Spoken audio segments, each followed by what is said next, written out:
বাউল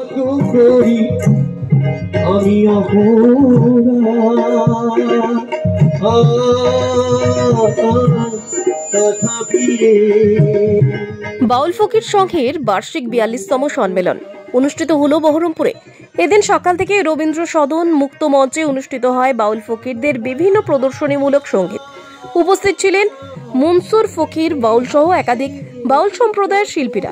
আমাদের সংবাদ প্রতিনিধিদের মুখোমুখি হয়ে বিশিষ্ট বাউল শিল্পী মনসুর ফকির সাধারণ মানুষের উদ্দেশ্যে সম্প্রীতির বার্তা দিলেন।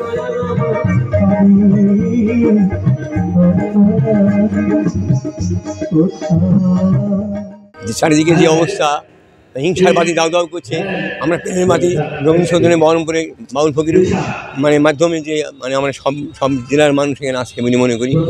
আজ 42 বছরে চলছে পদার্পণ আমাদের বাউল ফকির সঙ্গে।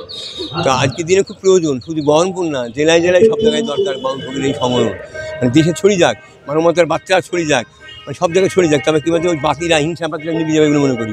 প্রেমের বাতি আসবে, ঘরে জায়গা প্রেমের বাতি, প্রেমে ঘরে ঘরে প্রেমের বাতি যাচ্ছে। মানুষকে ভালোবাসতে, আমরা মানব জাতি, গরু জাতি, কুকুর জাতি। আমাদের মানব জাতির মধ্যে বিভাজন কেন? নারী পুরুষ এখন জাত নাই ভাই।